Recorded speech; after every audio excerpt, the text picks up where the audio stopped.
This is interesting because it's not a Waltham story like so many of your other events and your speakers have been. It's not a Waltham story. It's not a Massachusetts story, but I think it's something universal in that just about all of our families have some kind of history tied to the World War II era. And I meet a lot of people who have exactly the same kinds of stashes of letters that I found. And so this is more of a cultural kind of exploration, and perhaps even a what should I do with this stuff that I found kind of thing. I was a librarian for a long time, like Wayne said, and I got to tell you, libraries and um, uh, historical societies are great repositories of stuff, but they can't keep everything is the thing, and that's kind of a dilemma too. So my topic is reconstructing history and genealogy. Mom's World War II letters. There's a picture of my mother when she was a nurse, and there's a picture of a whole bunch of letters. So like I said, I was a librarian for a long time. I'm originally from Lancaster, Pennsylvania. This is going to be a Pennsylvania story. I am an only child. My parents are now both gone. I was married, got divorced, never had children. Did our family genealogy in the late 1980s, 1990s, when the internet had not started yet. So I went around and I looked at microfilm and I looked at old books and all that kind of stuff. But the bottom line is, in my family, I am the keeper of the stuff. And when I was moving, the last move that I made, I've been in Massachusetts a couple of times. The last move that I made from Pennsylvania was made in 2017. And I was looking at all the boxes I had, and I came upon this box. Now, I've been trotting around the countryside with this box for 24 years. It had stamps written on the top of it because my father was a stamp collector, and I knew it had his stamps in it. But I moved it at one point, and one of these little envelopes fell out, and I'm hoping that you can see me. Rachel, nod if you can see me. Okay, so one of these little envelopes fell out, and it's from the War and Navy departments, and it's postmarked in the 1940s. So I thought, okay, this box has more in it than just stamps and envelopes with stamps in it. So I emptied it all out to see what I had, and I sorted all the letters, and they totaled 170 different letters from the 1940s. My mother at the time was a nursing student, and she wrote letters home to her mother and her sister. So 54 of the letters were from her to her mother and sister, but 86 of these letters were from servicemen. Now, back in the day, I remember my mother saying, oh, during the war, we wrote to servicemen. We wrote to the guys in the Army and the Navy. Everybody did it. We wrote to the guys we knew. Well, I didn't know that we had these letters left over from them. Perhaps in the back of my mind, you know, when you're a kid, you don't pay attention to what the grown-ups are saying, really. I kind of remember my aunt, her sister, at one point saying, oh, I cleaned out our attic and I found letters from the war that I think you ought to have, she said to my mother. And my mother said, well, what am I going to do with them? So someone threw them in the stamp drawer and subsequently in the stamp box.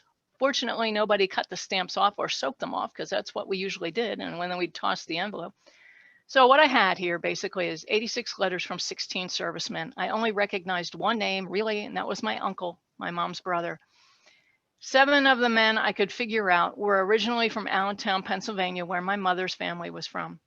4 were from Trenton, New Jersey, which was where my mother's college roommate was from. They had probably exchanged address stashes. 4 of the men were brothers who were my mother's cousins from Western Pennsylvania. 1, I don't think she knew at all. I don't even know how she got his address or name. But I had done enough genealogy on our own to think, you know, if somebody had letters from one of my relatives, I would really want to know. And right then and there, I thought, I wonder if I can find, they're gone. They'd be in their 90s. They don't have to be gone, but maybe they are. Maybe I can find the families and give these letters back. And so that night, after I sorted these all out, that's what I decided to do. And so far, out of the 16 servicemen, I have given letters back to 12 families. And it's been very rewarding. And I'm going to tell you the stories of the first 5. And that's how you're going to meet these people. And so, again, we're going to be in Pennsylvania, in southeastern Pennsylvania. So going back in my heritage, this is me and my parents in the early 70s. I was probably wearing bell bottoms, which of course the whole point was not to see your foot at all. My father's got a wide tie and sort of a bushy mustache. And so we were the Hosfelds, and my father, Louis Hosfeld, my mother, Jeanette Banzhoff Hosfeld. We had ties of Pennsylvania Dutch origin, Pennsylvania German origin. My father, both sides of his family, enough Pennsylvania Germans that I could go back and actually be in the prove enough that I can be in the Daughters of the American Revolution. Have at least 2 or 3 revolutionary Germans living in Pennsylvania who fought somehow in the Revolutionary War effort. My mother's heritage was half German and half Welsh. If anybody does Welsh genealogy, her line are the 3 most popular Welsh surnames of all: Bevan, Mason, and Jones. So I haven't gotten very far on that. But mostly we were Pennsylvania Dutch, Pennsylvania German.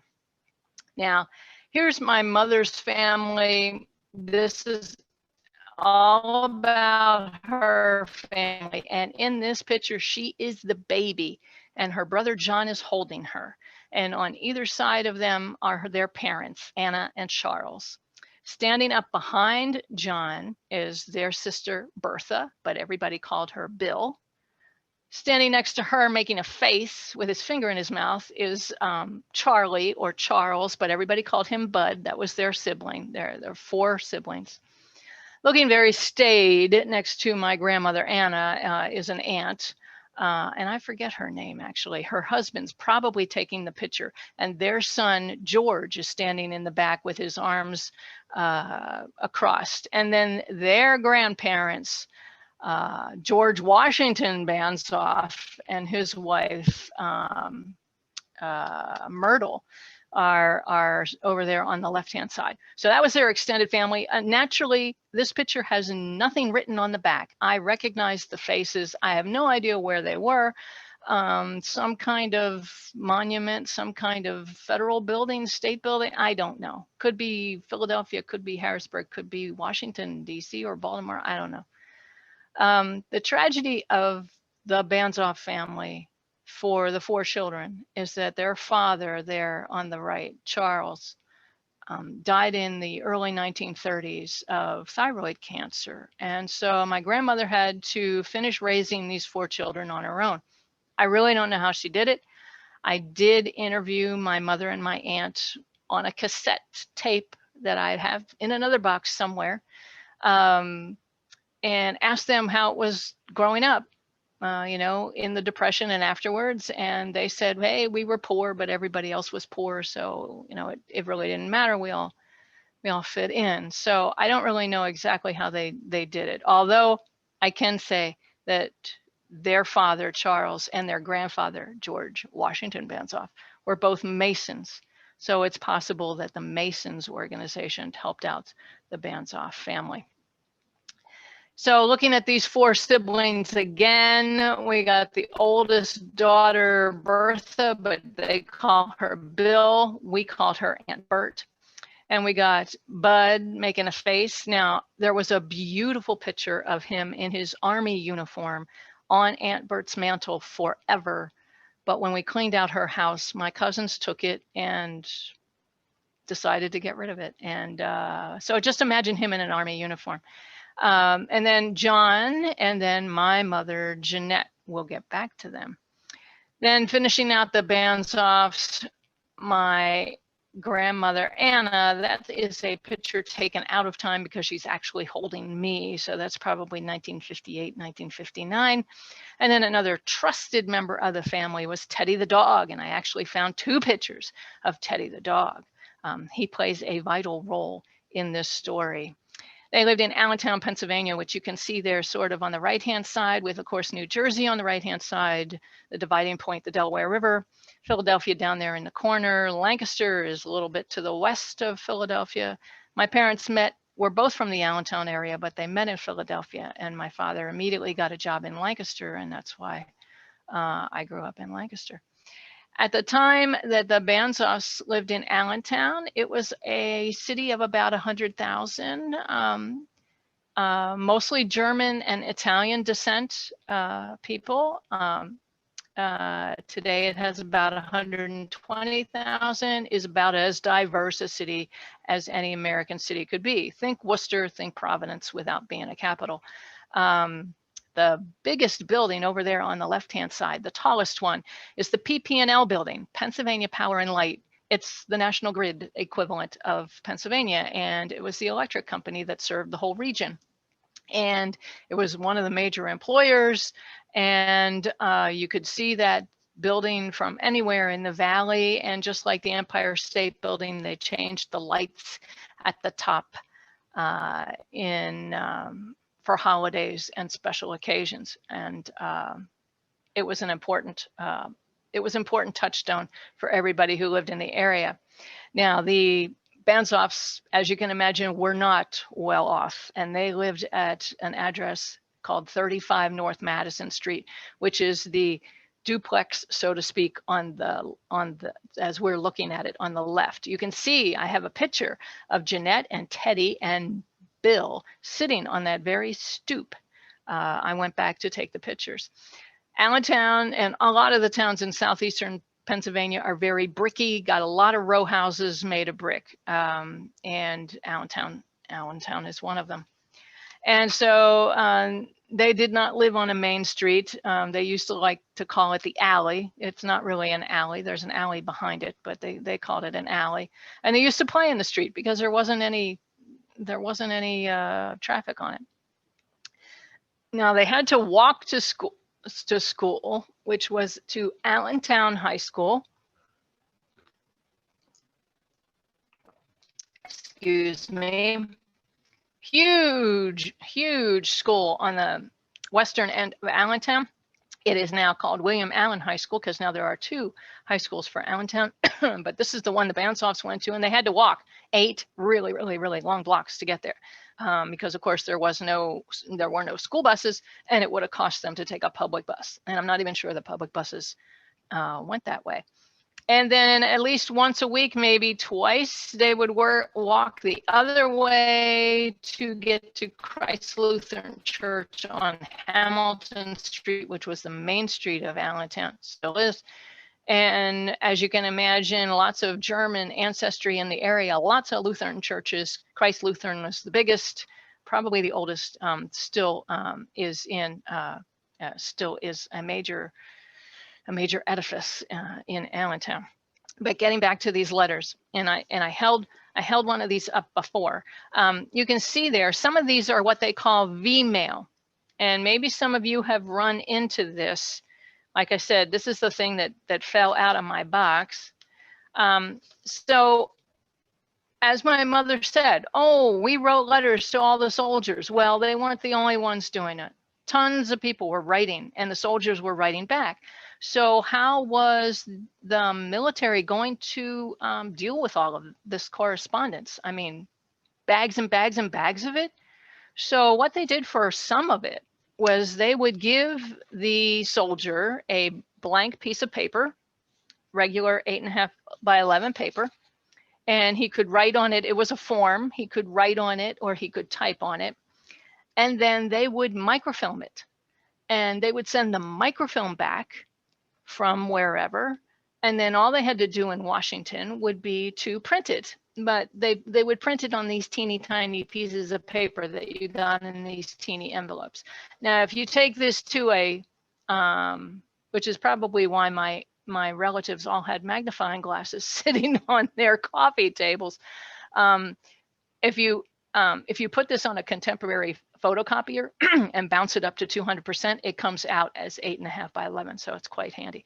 But you can also see probably that this is a letter from my uncle. At the bottom, there are lines crossed out because this was censored. All of the mail was passed through a censor.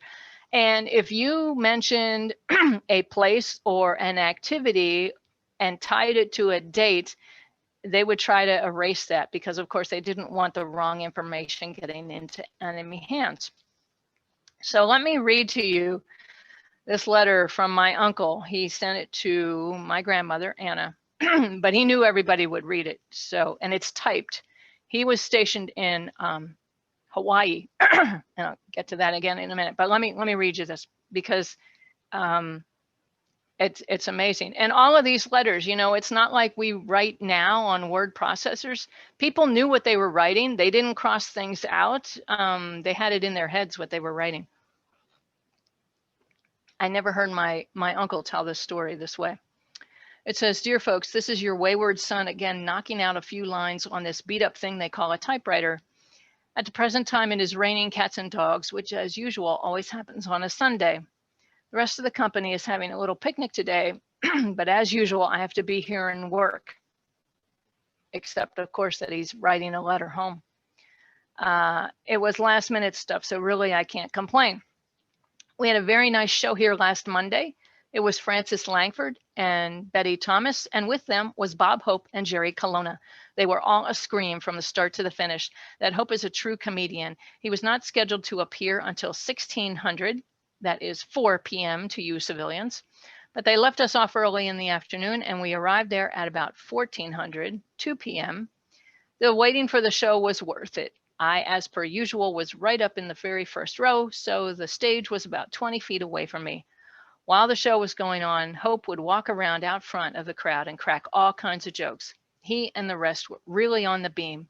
I never had so many laughs at one time in all my life. He was twice as funny as he is on the radio or in the movies. That is one show I would not have missed for anything. One thing about Hope is that he is 100% for the serviceman, and he doesn't make any bones about it. Those 4 troopers are good for anyone's morale, whether a civilian or a soldier.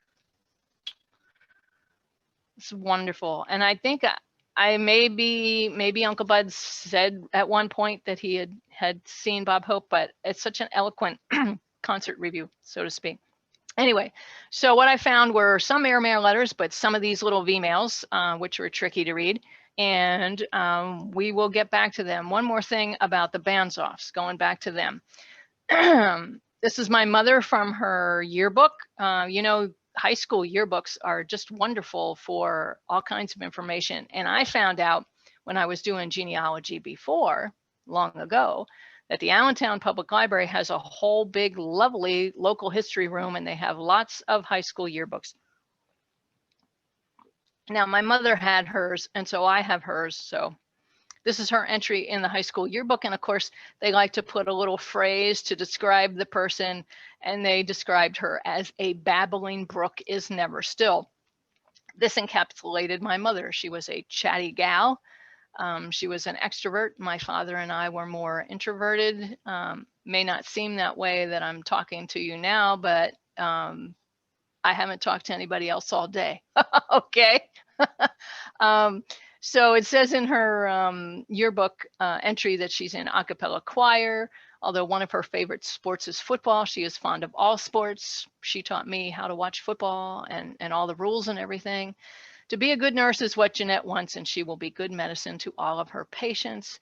After her training period, she would like to enlist as a Navy nurse. Good luck, Jeanette. So she's in the class of 1944. The war is already going on. War's already going on. And her family is very patriotic, very patriotic. Everybody's doing something. So Bill, going back to the siblings here, being the oldest, she got a job so she could support her mother. She was the quintessential maiden aunt. She never married. She took care of my grandmother her entire life and supported her, and got a job as a secretary for the local highway department, which would turn into Pennsylvania Department of Transportation, PennDOT. And she had that job her entire life. So she was working.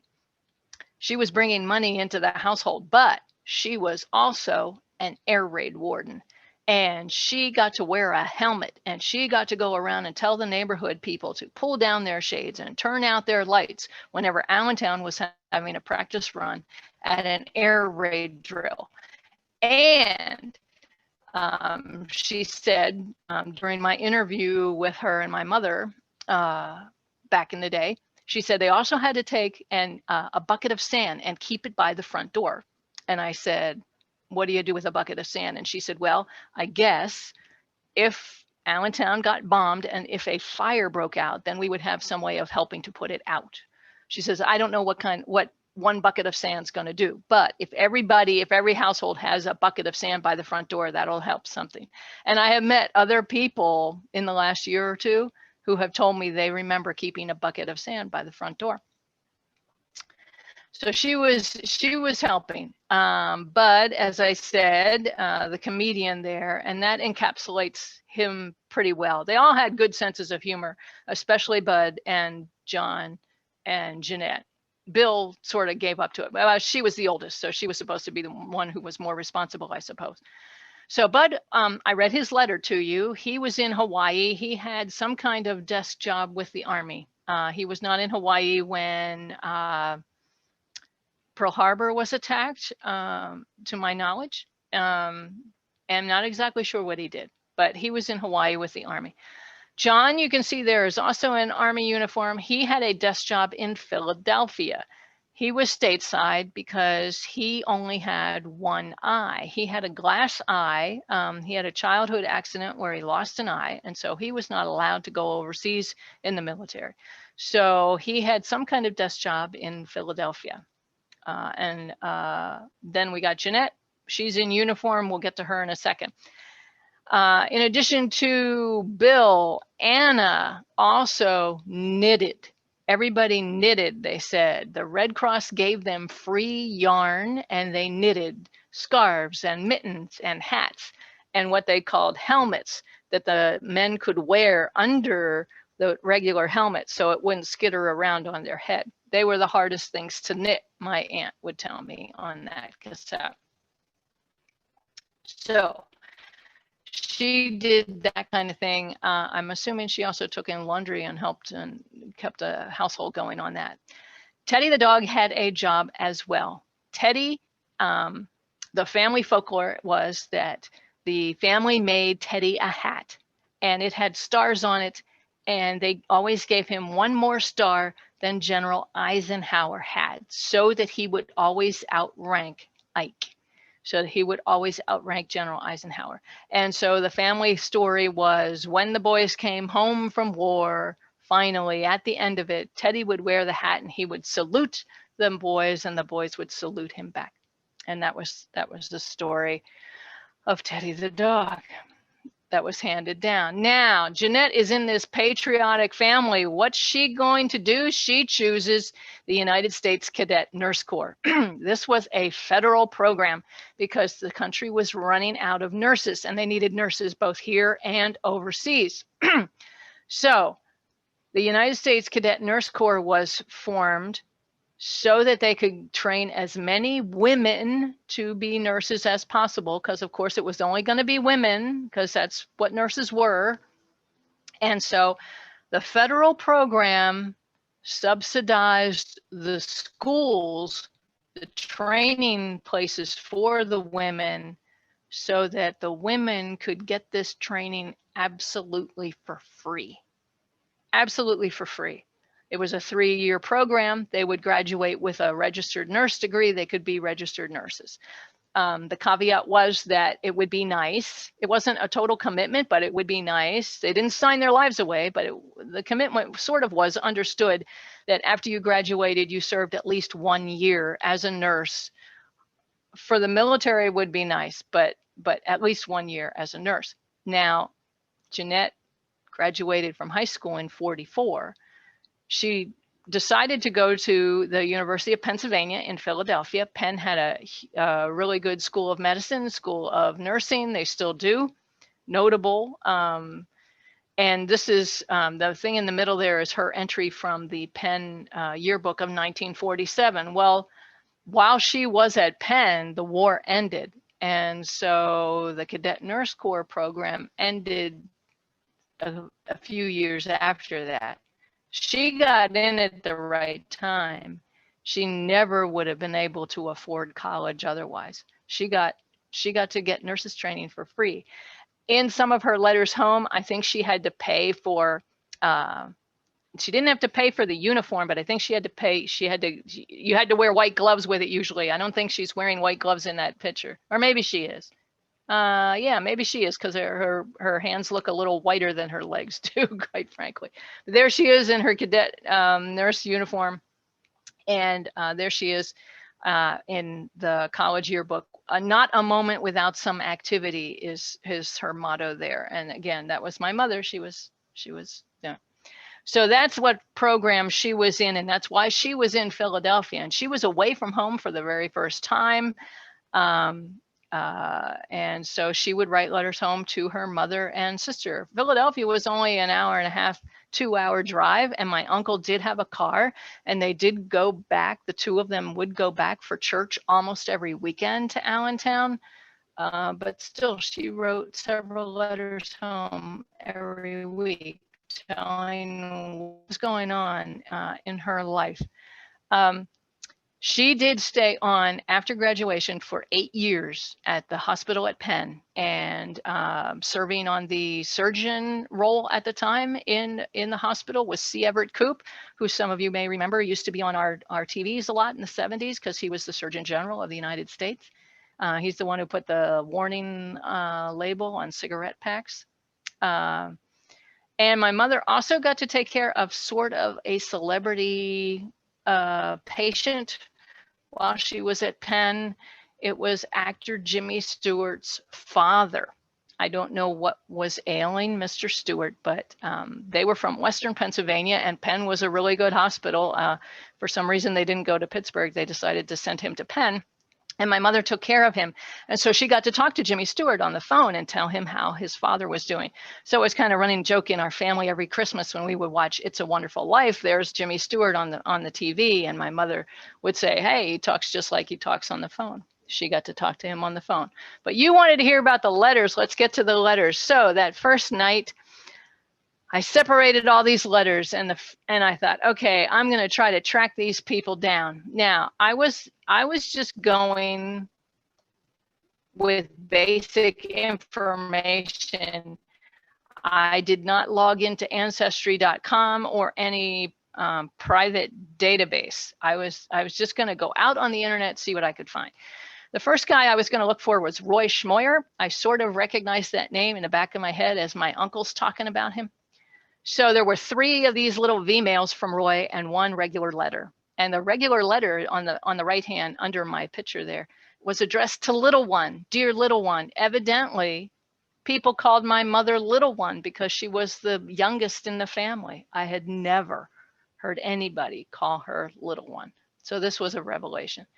But there's Roy's first letter. It is dated the 3rd of August, 1944. And it says, Dear Bill, right away, I know he knows my aunt because he called her Bill. You probably have been in contact with my home and know all the dirt by now. Your letters to me since June 28th are still over in France and didn't reach me yet. Well, anyway, I was in that business, but have no fear about any French girls on my string. I was too busy to even look twice at them. Now, there was this running gag in most of these letters that the people back home would say to the soldiers, I'll bet you're having a lot of fun over there with all the women. And the soldiers would usually write back, it's not like that. We don't have time to do that kind of thing.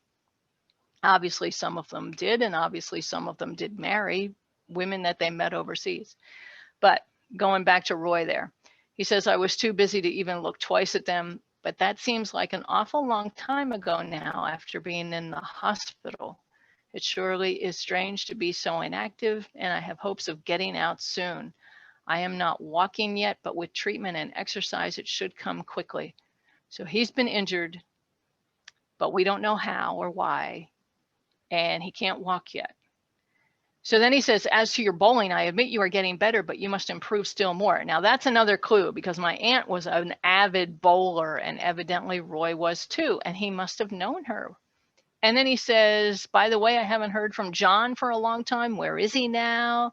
So he obviously knows the whole family. He says at the end, congrats to little one on graduation. I guess she is far from a little one now. Give my regards and love to everyone. Love, Roy. So this Roy Schmoyer is a friend of the whole Banzhoff family. And in the other letters, he does start walking. He's getting better, but he doesn't say anything else about, exactly what happened, because of course he can't.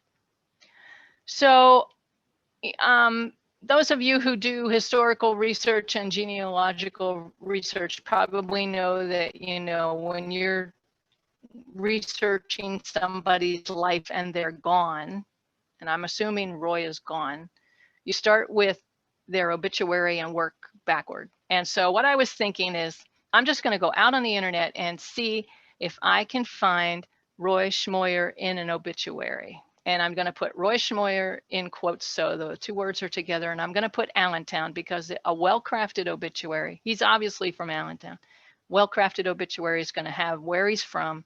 It's going to say what school he went to. And so that's what I did. And so I put Roy Schmoyer in Allentown. And I immediately found his obituary. He had died in 2010 at the age of 91. This is from the Allentown Morning Call, the electronic version of the city paper. And it's small, but it tells everything I needed to know. It has his wife's name, Gertrude Bauer Schmoyer. She was still alive at the time and living at Phoebe Terrace, which was a senior facility. He went to William Allen High. Well, technically he went to Allentown High School. Says he was in the U.S. Army, 115th Infantry, 29th Division in World War II. Was a longtime employee of Western Electric in Allentown. That's another major employer.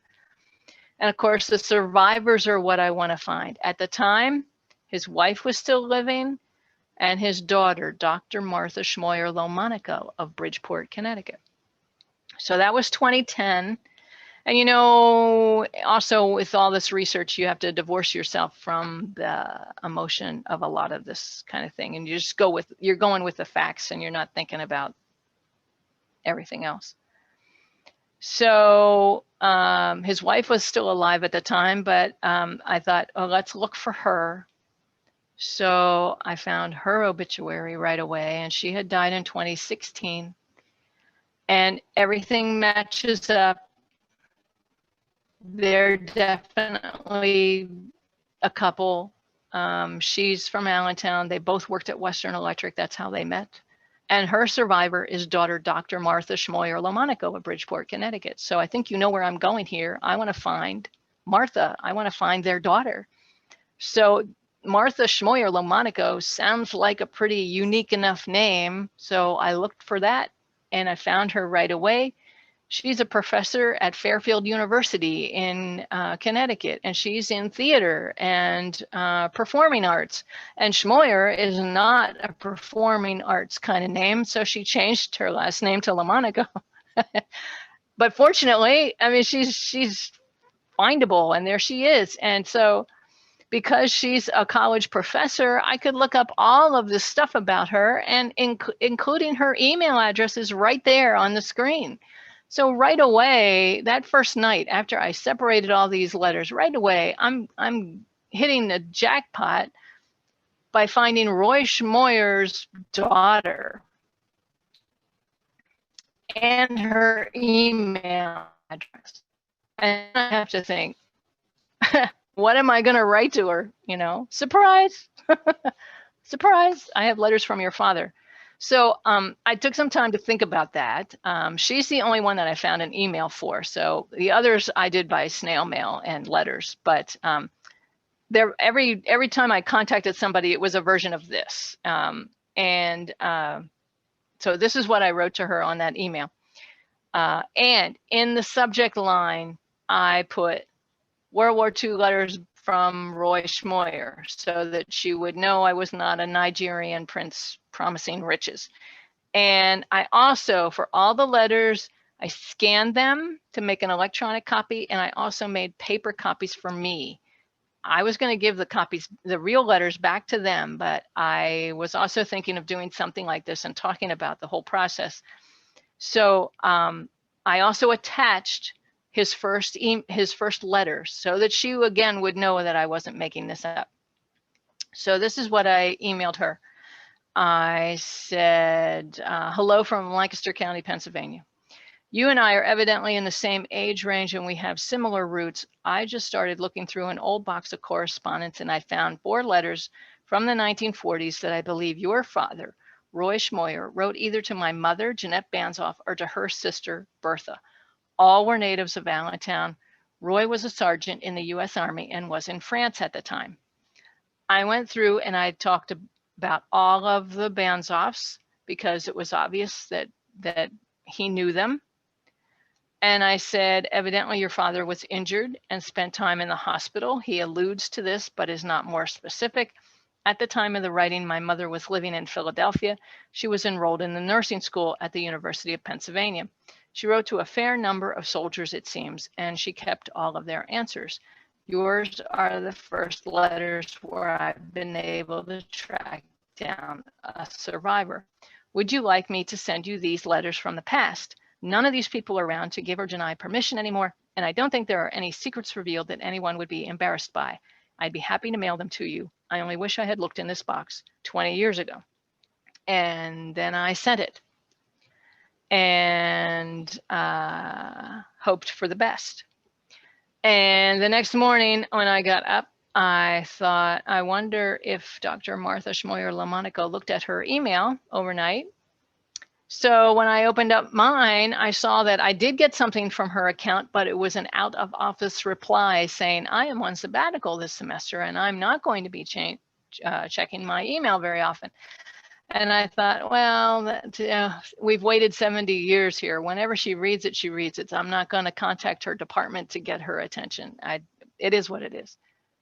But Marty read her email that day and she emailed me later. And this is what she said. Dear Corinne, I am on sabbatical this semester and am actively avoiding my university email, but I dip in occasionally and just discovered your remarkable letter sent yesterday, which has brought tears to my eyes. Thanks so much for taking the time to track down. I would love to hear how you have done so. Well, it wasn't hard. It only took really 3 clicks online. You can't really hide. She tells me a little bit of some of her other genealogy. And then she says, I distinctly remember the name John Banzhoff. That's my uncle. Although I don't know that we ever met, he was one of my father's groomsmen at my parents' wedding in Allentown in 1953. I didn't know of his friendship with your mother or aunt. And here she's very savvy. She says, I'm sure that in those days, conventional married men, and my dad certainly was one of them, did not retain friendships with women other than their wives, alas. Well, of course, I should have thought of that. Of course. You know, it's one thing to be writing to these guys when they're half a world away, but when they come home, it's a different story. They're not going to be hanging out with you at the bowling alley. He's not going to be bowling with my aunt, that's for sure. He'd be bowling with John or Bud, but he wouldn't be bowling with my aunt. But anyway, she says it's wonderful to know that he was a close friend. She was a close friend and correspondent while he was abroad during the war. He didn't meet my mother until several years later when they were both working at Western Electric. And then Marty tells me what her father could not say in those letters. She says, my father was wounded in the 4th wave of the D-Day invasion and has a Purple Heart.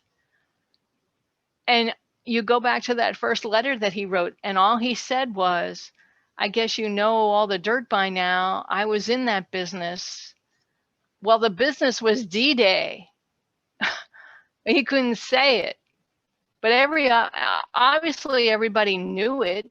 All of his friends and family knew it, and I'll bet you. Here's another tangent. I should go back to the newspapers of the day and look up the newspapers on microfilm at the library. I'll bet you Allentown's city paper, and Allentown being so big, Roy was probably not the only one who was involved in D-Day. They probably had a list of all of them and what their conditions were and where they were, and probably a lot of people were writing to Roy. Amazing. And it's amazing to me that right out of the bat, I found his daughter, and I'm finding out that he was injured at D-Day. This is just insane. Anyway, Marty continues, and she said she did a 6-hour oral history with her father when Stephen Ambrose was requesting that fellow historians help procure firsthand accounts of the invasion. She said it was both fascinating and harrowing, as you might imagine. Interestingly, his memory skipped directly from being on the ship to Normandy and then back in the hospital in Britain. Having done my homework prior, I am thankful that I didn't jar what must have been an unspeakable and unimaginable trauma, wading through the bloody, body-strewn waters of Omaha Beach by the time my father arrived. And of course, she would like the letters. So many revelations in this one thing, finding out stuff that Roy was involved in and couldn't say. And I thought, you know what, maybe we need to honor Roy and his friendship with my relatives a little bit more than just me sending her the letters. So I decided to drive. I was still living in Lancaster at the time. I decided to drive up to Bridgeport, Connecticut and meet Marty. Marty, being an only child, is the keeper of their stuff. And so she has her father's high school graduation yearbook from 1937. And so here's Roy. He was president of the Historical Society. Look at that. That's pretty cool. He is tops when it comes to dancing, and few dances go by without his presence. Roy intends to be an architectural engineer. Later, he makes a transition into electricity as his chosen field instead. Now, every time I met one of these people or started talking to them, I'm very geographically based, and I wanted to know where they lived in Allentown so I could figure out how the Banzhoffs would have moved in relationship to them. And so I asked Marty, where did Roy grow up? And so she told me that it was 228 Northwest Street. And so I found that. I went back and found it. It's another brick row house, although a little bit different than the Banzhoffs, but it's on the way to the high school. So I could imagine John and Bud waiting at the corner for Roy to come running out, and them all running to, or walking coolly to high school from there. He was on the way. He must have been a good friend. And so here's Marty and her partner Carl. We had a great lunch together, lots of cool things to talk about. And of course, Marty still has her parents' wedding photo. So there's my Uncle John on the right-hand edge there. And beautiful people from 1953. And then another picture with the boys on one side and the girls on the other. And my Uncle John is the second one in from this side. And the more we were talking to each other, the more I could hear my Uncles John and Bud saying, hey, you know, have you seen Roy Schmoyer lately? And they did talk about him when we were together, when they were together. But I'd never met Roy, and I didn't know I was going to be on this journey and meet his daughter either. Roy was an avid bowler, so here's a picture of him tallying the score of one of his teams, maybe from the late 50s, I'm thinking. And evidently, professionally, he was a fan of the bow tie. And he looks like a great guy. And so I got an impression of him while I was talking to Marty and Carl. And I said, so, you know, other than when Marty sat down with him deliberately to talk about D-Day, of course, he never talked about it other than that. I mean, if you're in something so horrific, would you talk about it? No. So I know that's a common theme, and a lot of you probably have relatives like that, or stories of relatives who never talked about it. Well, I get that. I'm a pacifist myself. It's hard for me to even understand a lot of this. And I said, he was injured. He had a leg injury and couldn't walk for a while. Did he walk with a limp? And they said no. They didn't even know which side he had gotten hurt on, because he never talked about it. So we had a great time exchanging stories, and there's Marty and I posing with our parents with this, and I thought, this is so cool.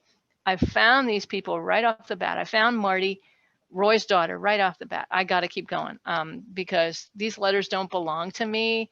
They belong to these families. So, so the next person I wanted to find was Donald Eitner.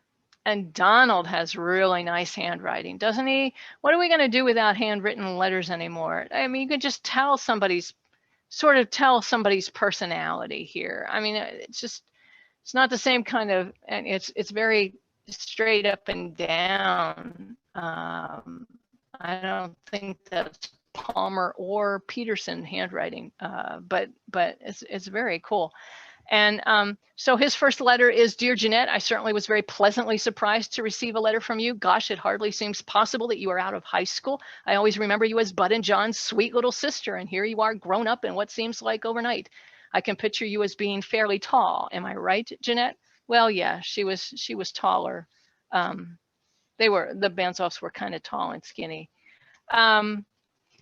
And he says, I could ask you a million questions about Allentown High. Are the kids still crazy as ever? How was graduation? Did you go to any basketball, football, or baseball games? All these letters are just chatty. And the soldiers are asking for news from back home. And the people from back home are saying, well, evidently, what's going on back home. I did not have the letters, of course, that my mother sent to these guys.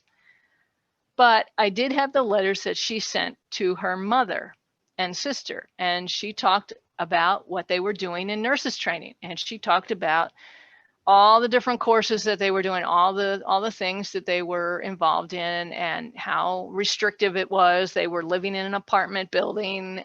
They had a house mother. They had to be in at 7. They couldn't leave until 7 in the morning. They couldn't leave early. Had all these rules. Ascribed study halls and everything. All these kinds of studying things they had to do. And one of the things that she admitted in her letters to her mother, well, actually kind of boasted about it, not admitting it, was that one of the first things they had to do in anatomy class was dissect a cat. Now, she never told me this in person, and probably because we were cat people, and she had a dog, she had Teddy the dog. She was obviously a pet kind of person. So she probably knew that it would upset me to know that she did that. But evidently, she didn't have a problem telling the soldiers that she did this, because she told Donald Eitner in her very first letter, because he mentions it, he refers to that, and he says, boy, you have quite a time back there with the cats and the dogs. And then he says, I guess Teddy is about 4 or 5 years old now. Remember the time he got struck by a car in front of your house? Much excitement at 35 North Madison Street for a while. I'm thinking, what happened to Teddy? Teddy, she never told me that either. And Teddy must have made it okay, because I know he made it to the end of the war and beyond. But obviously, Donald knows the family. And then in his letters, he talks about how he's stationed in England. He's working for the Army Air Corps. You can see he has personalized stationery there in the middle of the screen. Doesn't say what he's doing, but evidently he has some kind of desk job. And he has a bicycle. And when he gets time, he goes out and bicycles around the English countryside. And so he tells her, I do quite a bit of bicycle riding in the evenings around the English countryside. Often stop in at a dance at one of the surrounding towns. They are a bit boring though, and the music is corny, to say the least. Some of the girls are fairly good dancers, but I wouldn't trade one American gal for 100 English. I really mean it. We also have a swell Red Cross Aero Club on the base. There's a lot of swell in these letters. which gives a dance every Wednesday night with a very good man made up of American soldiers. And so a lot of his letters, he talks about how he and some of his buddies go out in England to dances and other things. And so I thought, okay, he obviously knows the family. I want to find his. So I did the same thing I did for Roy Schmoyer. I put Donald Eitner in Allentown, but I didn't get an obituary. I kept hitting on an address. And I thought Donald Eitner was probably still alive. And that gave me pause because I wasn't sure what to do. Now, not that those of us, you know, I'm in my 60s myself. Not that those of us who are seniors all have memory problems, but I had just been taking care of my father for 2 years, and I saw what memory problems were. And I was really torn.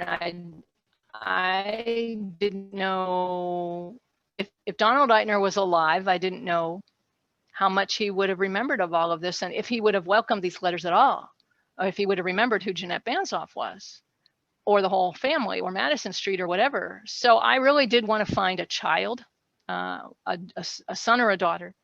And the only way to do this was to keep on digging. And so I did find his wife's obituary, but it was from 1984. That's a long time ago. That's a very long time ago. At that time, it said, the obituary, her obituary said that they had 2 daughters, Nancy J., wife of Sid Grossman of Emmaus, and Patricia, wife of James Winkelspecht of Bereinigsville. This is all Pennsylvania Dutch country. And that was 1984. And there's their 2 daughters.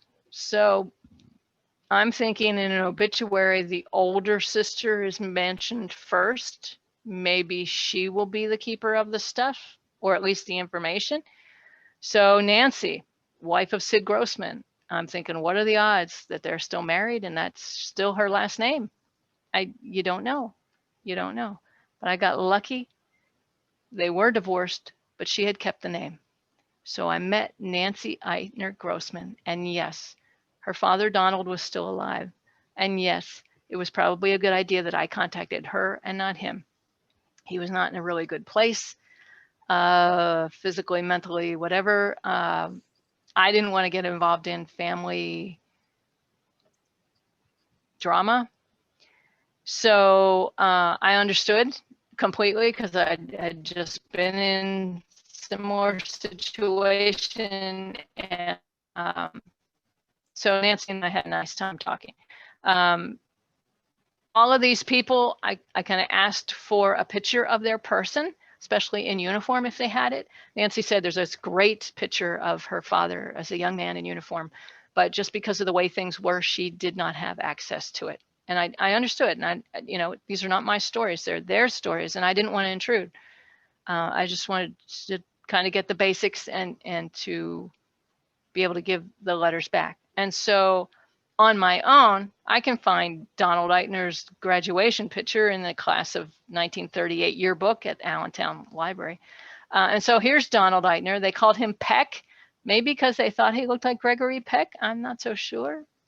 Anyway, it says he loves swing music and never fails to attend the annual school dances. So look at that. He was dancing in high school, and then during the war, he was going out and dancing in the English countryside. That's kind of cool. In high school, it says in his spare time, he is at home building model airplanes or radios.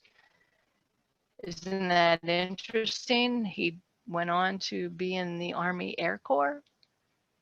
It's funny how we set our paths early. That's another thing I was finding out here. It says he also likes bright colors. Watch those striped socks he wears. Sounds like a great guy. Sounds like a great guy. And so I asked Nancy, where was Don living when he was growing up? And she said, well, that was a different situation too. That was difficult because for some reason his parents were out of the picture and he was being raised by his grandmother. And his grandmother lived at 31 North Madison Street, which was 2 doors down from 35. So of course, the Eitners knew the Banzhoffs. They were right on the same block. They were 6 steps away from each other. And if my mother had been alive and my uncles, they could have told me this in 2 seconds. But of course, I had to do the digging to find it out, you know? It's just, that's the way it is. And Nancy, talking to her, she said, again, her father never talked about his time, but he especially was kind of disconnected from it anyway, because he evidently had had a desk job with the Army Air Corps in England. He never saw physical fighting.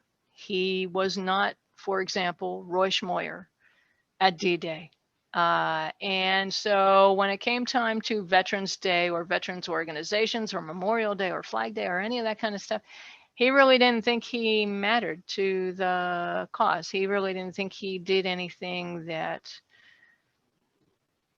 would warrant special observation, because he just did what he had to do. And so I went back, I showed her, I gave her these physical letters, and I said, but look, some of these are personalized. So he had some kind of position of importance to have his name on personalized stationery. Now, of course, he's using it to write letters back to my mother, but that's cool. He's doing something. He's doing something important. That cracks me up. Dear Jeanette, hi gal, what's the latest from Pen A? There, and the hardworking nurse. Yeah, so that made her feel better, I guess. He had talked about his time with her son when her son had to do a biography report in school, but other than that, he didn't. And so here's Nancy and her sister Patty and Dawn. She and Nancy and Patty did get to spend Father's Day with their father and share the letters with him aloud and try to kind of jog his memory. He didn't really remember what he was doing in England either, but remembered some of the kinds of stuff. And so I was really grateful that I could give letters back and they could still share them with him. But I also knew that Don was not well. And here he is. You can compare his high school picture with him. Still looks like a great guy. And so I knew he wasn't well. And so I wasn't too surprised when a summer or two ago, Nancy emailed me and said, my father's taken a turn for the worse, and we're dealing with hospice now. And I understood. And I commiserated, and I'm sorry. And then soon afterwards, she sent me a link to his obituary. She also sent me the picture that she couldn't get before, but now that he was gone, she could. And so there's a picture of Don in England in working for the Army Air Corps. And when she sent me the link to his obituary, he had been 97. He died in 2018. She made a point of saying that he was a World War II veteran and that he served in the European Theater of Operations. And you can see under his picture that there are 2 circles. And when you click on the other circle, you get that picture. Her father didn't want anything made of his veteran time, his commitment to the war at all while he was alive. But Nancy made sure that it got put in what's going to be, a record out there for the world to see, that he was a World War II veteran, served with the 8th Air Force in the European Theater of Operations, linked with that wonderful picture of her father. So as I was learning, every family is different. Of course, I knew that. But they were all tied by this place, and they're all tied by this huge event that everybody was dealing with culturally, and everybody was dealing with it in their own way. Yeah, so here's Paul Kemmerer's letters. Kind of whiz through his pretty quickly, although one thing that I do want to show you is his was the only ones where the censor physically cut out little pieces of the letter. You can see this letter in the middle here, physically cut out the date. You can compare it to the letter on the left. That's where he had written the line. And so Paul's letter reads, "Dear Jeanette, it is most appropriate that I write to you on this my first at sea. Tonight we have a song service. Naturally, when I hit a bad note, I'll think of you. Obviously, he knows my mother from some choir or something. But my first blank at sea. Now there's a little tail, like there's a Y in the letter, so it might be day, it might be duty, but the censor physically cut out because it was not something that they could just ink out. Physically cut out the date and the word duty or day or whatever. Weird. Paul writes, all kidding aside though, thus far my trip has been perfectly swell. Swell weather, calm waters, and swell food. Really, tonight I had 2 helpings of sirloin steak and ice cream. Not bad. A what? Oh, Paul was serving in the Army, and he was in quartermaster school in Virginia at first, and then he got when he was writing this, he was in on a ship in the Mediterranean, I believe. He was in the Mediterranean. He was heading for Italy. And he says, no, I haven't gotten seasick and never expect to. A great majority, unfortunately, have been sick, this having been their first experience on the ocean. I spent a lot of time reading, eating candy, and sleeping. Not much news at this time to hand down to you. But then he knows, since everybody's going to pass this letter around, he says, hey, John, imagine this. A carton of cigarettes costs only 45 cents. Unbelievable. Somebody in one audience said, this is odd. The censor cut out those 2 things, but wouldn't it have been more important to take out the whole paragraph about how everybody is seasick and couldn't do their duty on the ship? And someone else in the audience said, no, everybody was seasick. It didn't matter. That was just the way it was. So I tried to find Paul Kemmerer. I thought that would have been a unique enough name. I ended up writing a letter to a woman who I thought was his daughter. Turned out not to be. But she called me up and said, it's not me, but I like what you're doing. Hope you find the right people. So I did find his mother's obituary, but that was all the way back in 1973. And you know, you're at the mercy of the newspapers too. You know this as historians. You're at the mercy of the newspapers of how much they have digitized their records. Morning Call had some done and some not. So this is an earlier version. So this is from 1973.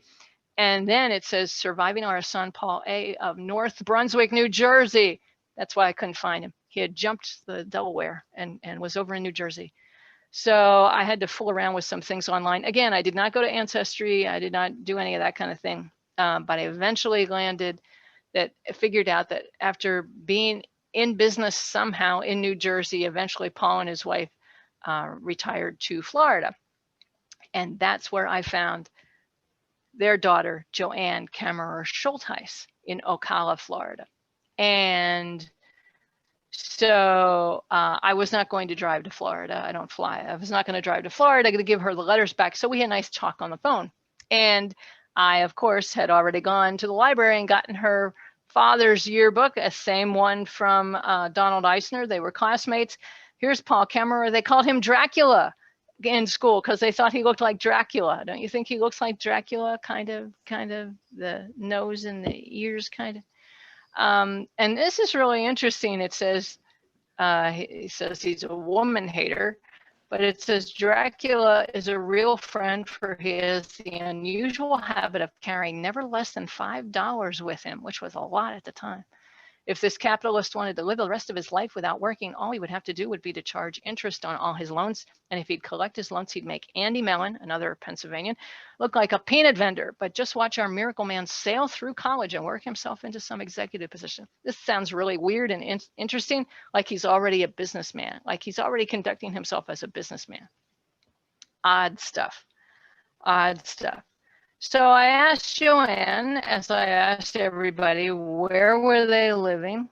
Where was Paul living? And she said, well, that was an unusual situation because her father and his mother, Florence, were living at 1318 Linden Street. And that's this big house with a big tree. You have to go around the tree to get to the front porch. Neat home, big, massive home. But of course, when I scoped it out in Allentown, Linden Street is right around the corner from Madison Street. And this backyard almost touches my mother's backyard at the alley. So of course they knew him. And then I can hear my uncles in the back of my head saying, oh yeah, Polly, he was right down the street. So the story with Polly and his mother Florence is that she was the housekeeper for the big people who lived in this house, who were John Henry and Dorothea Leh, which you spelled L-E-H. Then I can sort of hear the family stories talking about the Lays. Of course, I was thinking of Lay's potato chips. I was not thinking of Leh, L-E-H, a more German way of spelling it. The Lays evidently were big people in Allentown. They had their own department store, Lay's department store. Dorothea and John Henry Leh helped to form the Allentown Bethlehem Easton Airport that still exists. They both had pilot's licenses at a time when were women encouraged to get pilot's licenses in the 30s, and other than Amelia Earhart, not a lot. So Joanne's telling me Paul, her father and her grandmother lived with the Lays. And so maybe this is why Paul was already being sort of a businessman in high school, because the Lays were being really good role models. Probably role models to all of these kids in the neighborhood who all had unique households going on. You know, very rarely were they from two-parent families, being raised by a father and a mother. They had all kinds of different situations going on. And then they got the war above that. Yeah, and so since she told me that they were living with the Lays, I looked up John Henry and Dorothea Leh. So then I got this teaser online. You know, Ancestry likes to tease you. If you want to view that actual record, it's going to cost you. But you can see how they had it listed. And so either the census taker got the Kemmerer name wrong, or the digitalization reader got it wrong, because they have Hemmer instead of Kemmerer, which is one reason why I couldn't find it myself. But there they are, Florence and and Paul living with Dorothea and John Henry Leh, and one of their nieces, Jean, in Allentown. And so when I asked for a picture, Joanne didn't send me a picture of her father. She sent me a picture of Dorothea and John Henry Leh, and they look like movers and shakers. They look like they would be good role models for all the kids in the neighborhood. I did find a newer picture of Paul in my mother's photo albums, and he doesn't look quite as much like Dracula as he gets older, but he's also a fan of the bow tie. And the Lays were actually also, from what I could tell, the heads of the air raid wardens in the neighborhood. So they're the ones who recruited my aunt to be an air raid warden. They were in charge of all of them. So again, things that I could have found out if my mother and her siblings were still alive, but I had to dig out. And digging out more information about the Lays. When John Henry Leh died in 1985, he left $200,000 to 13 different charities. But one of his inheritors was Paul Kemmerer of North Brunswick, New Jersey. He left him $20,000 less any outstanding loans. It said Kemmerer's mother worked for Leh and his first wife for years. So there's another interesting story that I wouldn't have guessed. Another letter, actually this was two letters, two of these little V-mails together. It's the first time I had gotten that. And this was addressed to my aunt, and it said, Dear Bertha. So I knew that this guy did not know my aunt very well. Otherwise he would have called her Bill. He's writing from Australia. He's in the Navy Seabees. So he's building infrastructure on islands and such.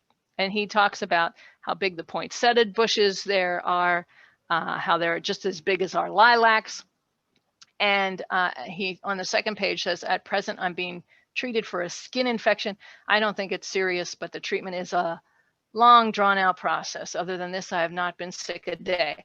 Now, somebody in another audience said, that's a clue, because if you look at the Navy Seabees that were in the South Pacific, there was one place, and I'm not a World War II expert, but this person said there was one place where all of them got a skin rash from where they were working. Well, if I could find that, then I could nail down exactly where Lawrence McKeever, Mac, had been. That's another thing, a tangent I could try if I wanted. But another thing he says is, I'm glad you like your new boss. I always liked Henry and think he will make a good superintendent. So this makes sense. He knows my aunt from the highway department. That's why he doesn't know her on a personal level. Anyway, he was much older than all the others. And so again, I'm going out looking for an obituary, and I found it, but it's really short, but tells me that he had been married, but he and his wife didn't have any children. Okay. It also says he was a supervisor of the highway department. That makes sense. That's how he knew my aunt. It says he was a Navy veteran of World War II, so that matches. And it gives his parents' names. Yes, Walter E. and Annie Lush McKeever. So I was going back and forth, trying to find their kids and their grandkids and somebody who would be a niece or a nephew to Mac, Lawrence McKeever. And I finally found Carol Hartung, who was his niece. And she was delighted. She told me he was her favorite uncle. Carol is not the keeper of the stuff in her family. Her nephew is. And I said, that's okay. I don't need a picture. We had a nice time talking in her kitchen about her favorite uncle. She said he was so good at construction. He built his own house.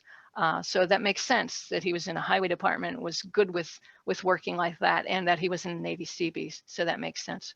That makes a lot of sense. So all of these were normal, everyday people, so to speak. But when I was looking through the yearbooks at Allentown, I came upon somebody that I had forgotten about, who's going to be very famous. Maybe the people today won't recognize his name as much as those of us who lived through the 70s and 80s. But he was only 2 years older than my mother. She may have passed him in the hallway, and I found him in the class of 42 yearbook. And he's Lido Anthony Iacocca, Lee Iacocca, from the class of 42 at Allentown High. And so engineering and science is what he's in, except somebody on the yearbook spelled engineering wrong. Lee is a raconteur extraordinary, and not only can he quip with the best, but he can pun with the worst. If knowledge really is power, he is omnipotent. This, together with the ability he has developed in managing, directing school affairs, will prove a great asset in his career of engineering. As we know, most of us, he's going to go on to the car industry. He's going to be on our TVs a lot.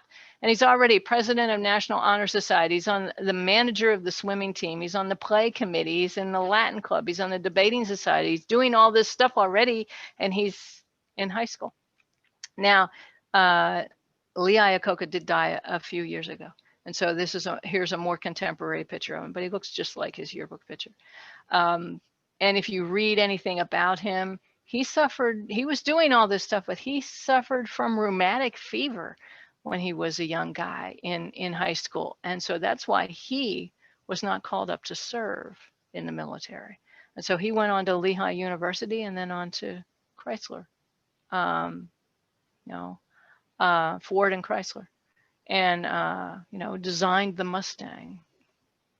I think, didn't he? I think he designed the Mustang. Anyway, a couple more things about my mother before we get to the last soldier. It must have been the winter of 1944, 1945. It must have had some substantial snow, because there's a lot of snow pictures with them, and that's the back of their house, the back of that row house. In writing all her letters, I'm going to have time to share my mother's letters, many of my mother's letters home.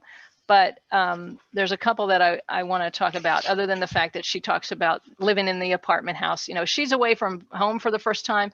I see her as a very vulnerable teenager. She was only 17. Her birthday, like mine, was in November. So when she left home, she was 17.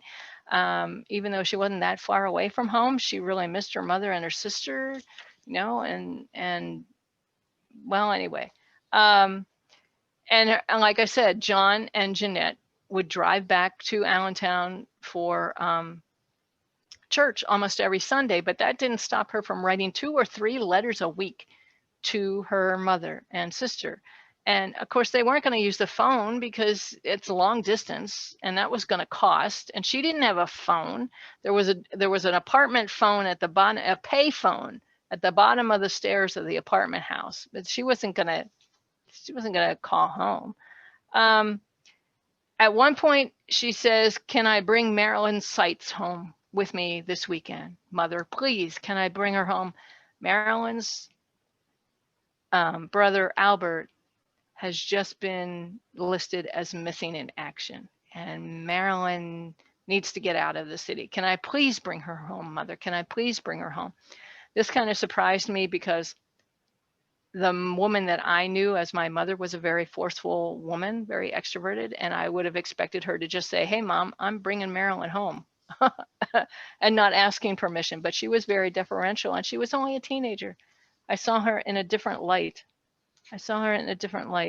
And so of course she took Marilyn Seitz home. And then the next letter Marilyn would write to my grandmother too.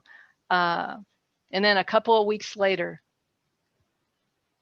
Jeanette wrote a letter to her mother and says, "I have some wonderful news for you. Mr. and Mrs. Seitz got a telegram that Albert is a prisoner in Germany.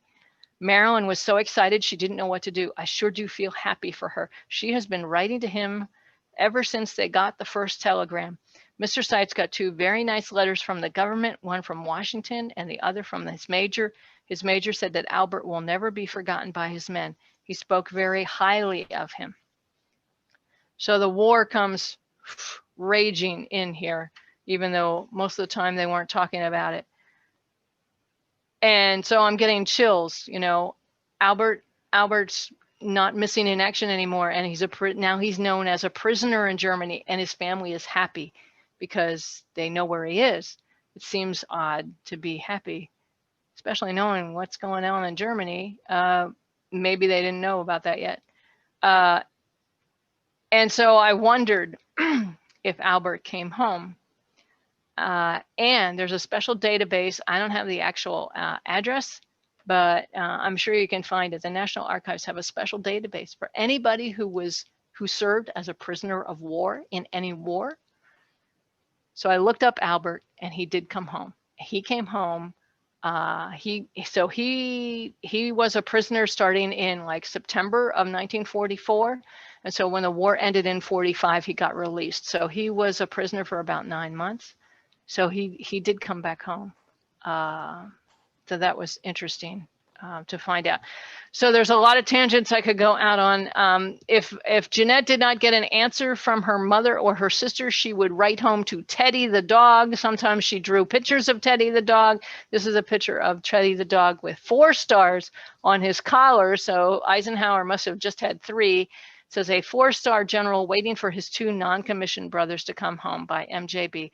Also for his little sister who doesn't have a star. But this is the forceful woman that I knew. She was president of Women's Club for a while. That's her doing crewel needlework because they were going to have a craft show. Here she is in her lab coat. She was a nurse. She was a stay-at-home mom for me for a long time until I was in junior high. And then she became a nurse for family clinics in our area. When I was in high school, Johns Hopkins University in Baltimore started a new program called Nurse Practitioner Certification. Now we have nurse practitioners all the time, but it was brand new in the 70s. And so Mom, that was right up her alley. Giving her more responsibility, oh boy. So she went down to Baltimore for at least a whole year, I think, during the week, and then she would come home to us, which is only an hour and a half away, to take care of my father and I, because of course we couldn't cook or do laundry. So so there she is modeling her lab coat, and she worked for family clinics in our area on up until the time she died in 1993. But there is one more, and I will race through it. There's one more guy I wanted to find, and that was Louis Krieg's family. Louis Krieg, they called him Louis. His letters start in 1944, and I quickly figured out that he was a member of my mother's graduation class. I had 19 letters from him. The first one is a postcard down there in the left, and it says, "First of all, give my regards to Mr. Bachman. I didn't get to see him before I left. I am in the medical department in a medical training battalion. Our training starts on Monday and lasts for 17 weeks. How about some news of AHS when you write?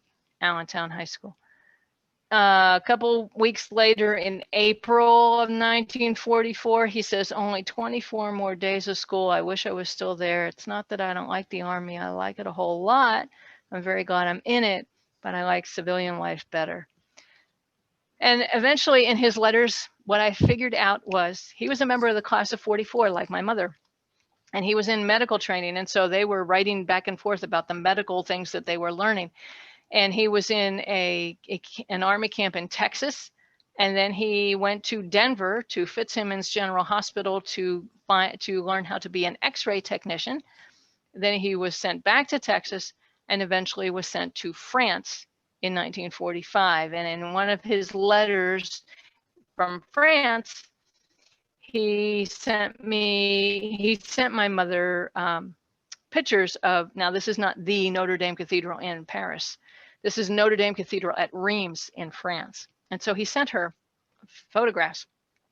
I figured if I wanted to find the people closest to me, it would be Louis Krieg's kids, because our parents were in the same high school class.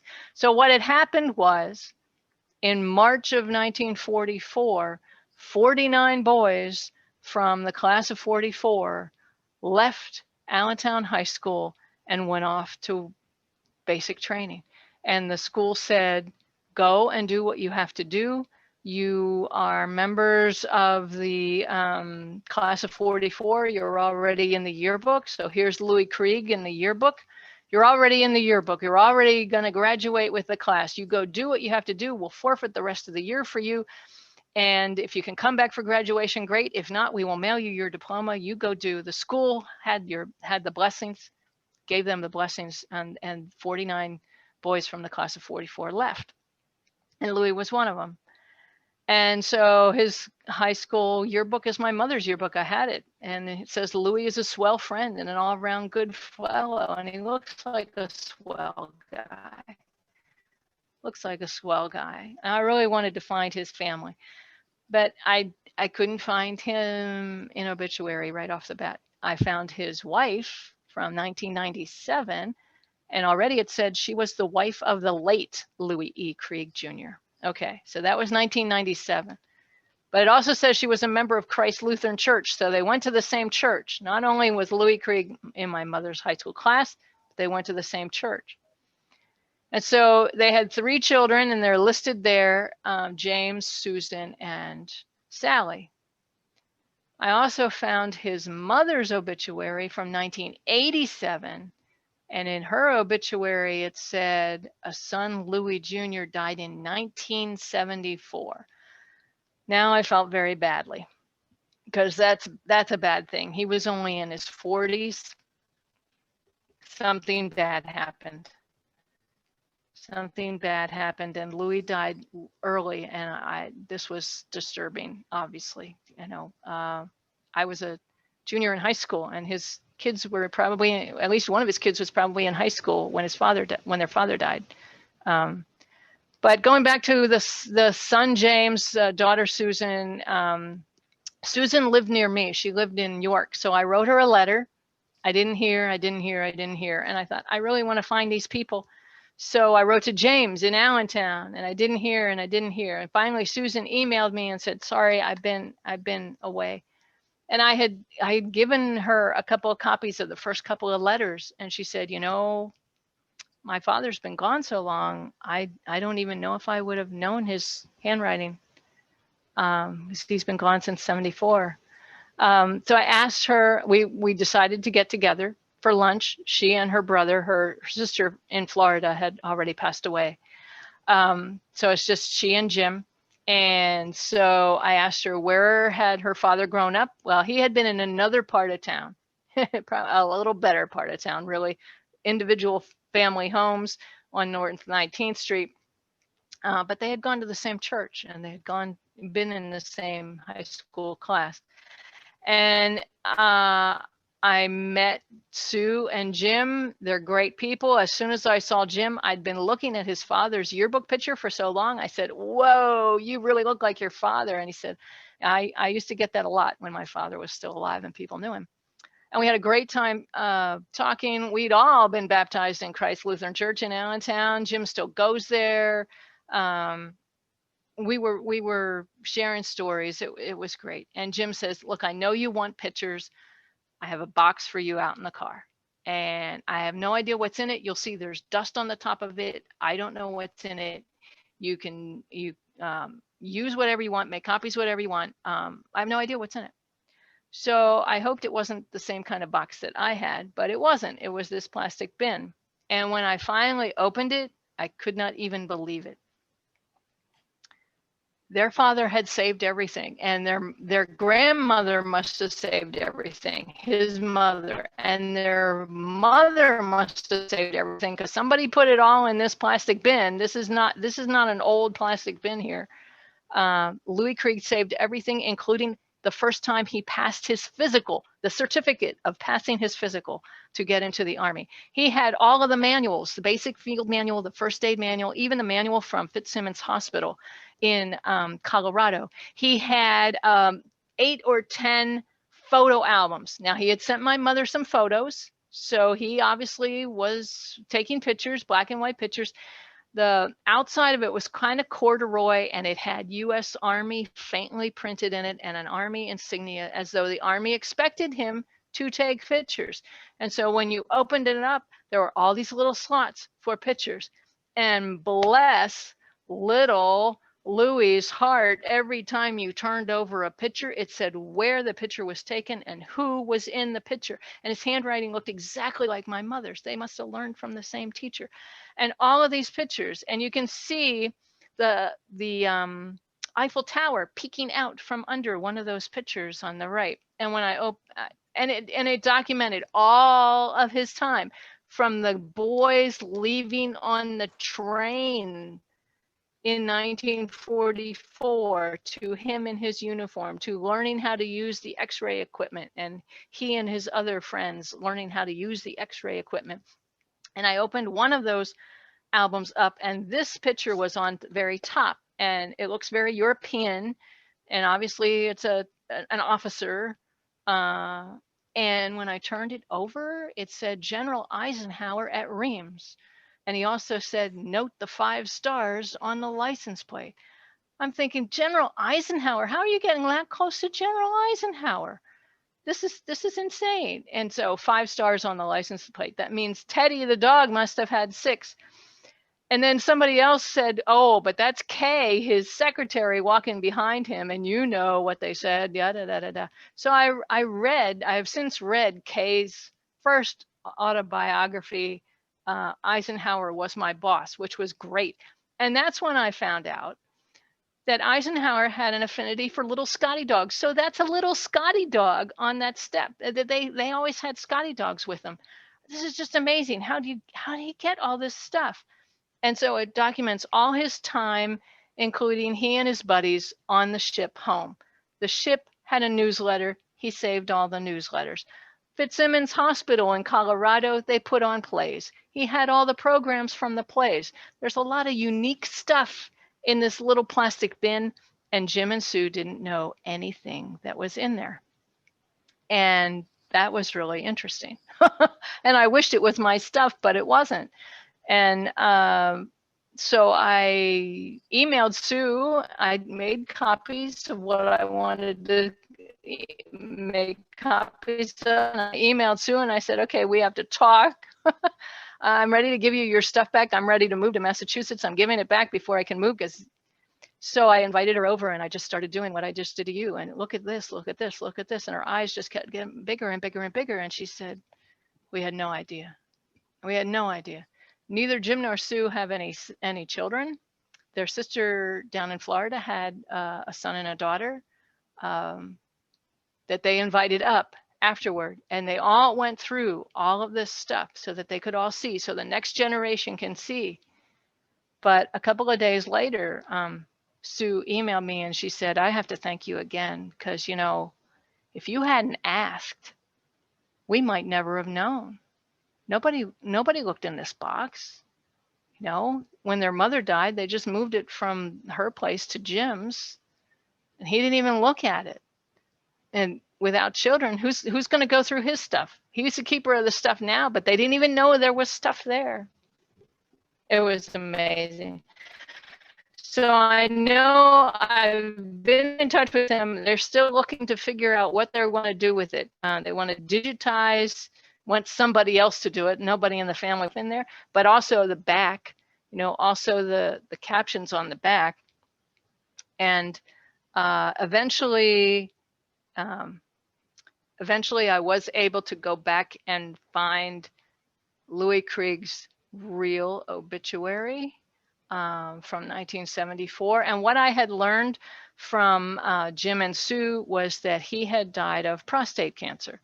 Now, prostate cancer is dealt with a lot differently now than it was in 1974. 1974 is not the Middle Ages, but you know, things are a little different now. They probably would have done, you know, a lot of early detection kind of stuff that they didn't do then.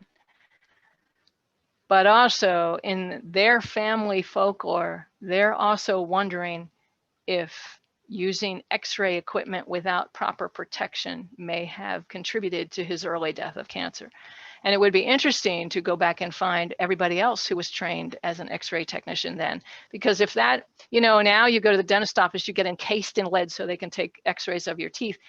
But there's not protection there. I mean, that might be a wall. I don't know exactly what's going on in that picture with the X-ray machine, but they didn't know. You know, they didn't know. So that's a mystery too, and that would be interesting. It'd be interesting to see where the 49 boys from the class of 44 ended up, and it would be interesting to find out more. And Louis Krieg still looks like a swell guy, and I feel badly for them, but I'm so glad I got to meet them. And so this whole trip, what did I learn? Look in boxes, look in boxes. It started out with me looking in a box, and it ends with me looking in their box. There's lots of stories, you know that. There's lots of connections, you know that too. And there's lots of stuff still out there. I hear about this stuff all the time.